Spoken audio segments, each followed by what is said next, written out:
किसी का मन प्रसन्न हो, कोई कितनी भी बुरी बात बताए, उसके जीवन की मुस्कुराहट कम नहीं होती है। क्यों?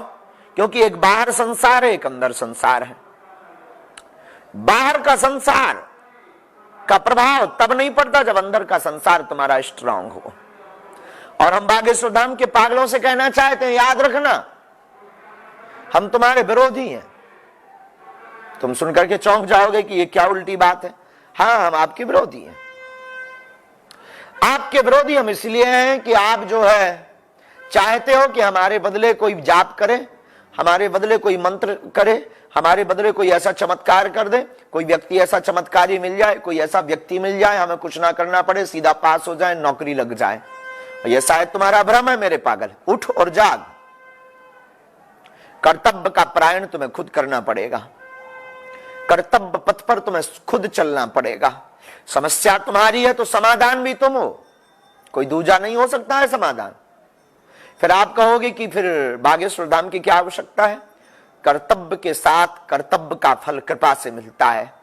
हमारा दुर्भाग्य अगर है तो कोई बुद्ध पुरुष, कोई गुरु पुरुष, कोई योगी, कोई तपस्वी, कोई गुरु जिसका सौभाग्य है, उसका सौभाग्य अगर हमारे दुर्भाग्य से जुड़ जाएगा तो हमारा परम सौभाग्य हो जाएगा और हमारी जिंदगी में 4 चांद लग जाएंगे और सफलता की कुंजी हम प्राप्त कर लेंगे। शायद इसी के लिए बागेश्वर धाम की आवश्यकता है। याद रखना, आज की यात्रा को जो घर बैठे हुए सुन रहे हैं, कलयुग के राजा श्री हनुमान जी हैं और तुम्हें इनके अलावा कोई भी संकटों से मुक्ति नहीं दे सकता है। हम फिर कहेंगे, लोगों के चक्कर में पड़ना बंद करो। गुनिया ओझा तांत्रिकों के चक्कर में तुम पड़ना बंद करो। चक्कर में पड़ना ही है तो बागेश्वर बालाजी के चक्कर। और हाँ, ये भी नहीं कहते तुम हमारे चक्कर में पड़ो, ये भी बहुत गंभीर बात है। और शायद ये कोई गुरु बोले, हमारी खुद की तो कोई दुकान नहीं है।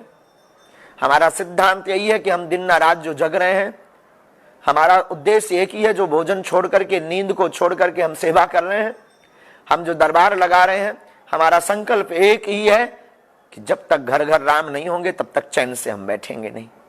हमें पता है हम दुनिया को नहीं सुधार सकते, लेकिन 4 को जगा सकते हैं।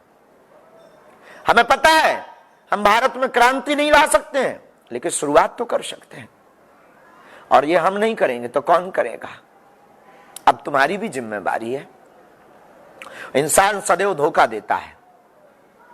बहुत बार हमें हंसी आती है, जिस भगवान को लोग अंतर्यामी कहते हैं उसी भगवान को अपनी मुसीबत बताते हैं कि भगवान मेरे घर पे मेरा मकान नहीं है, भगवान मेरा ऐसा हो गया। कई बार मुझे बहुत हंसी आती है कि जिसको तू भगवान कह रहा, जो अंतर्यामी कह रहा, उसको ही तू अपनी मन की बात बता रहा। अगर वो अंतर्यामी हो तो तुम्हारे मन की बात जानता है, तुम्हारी मुसीबतों को जानता है। तुम घर बैठे भजन करो, तुम्हें बागेश्वर धाम आने की भी आवश्यकता नहीं है, भटकने की भी आवश्यकता नहीं। और भटकने वाला व्यक्ति प्रायः धोखा खाता है। और ये बात अगर हम बोले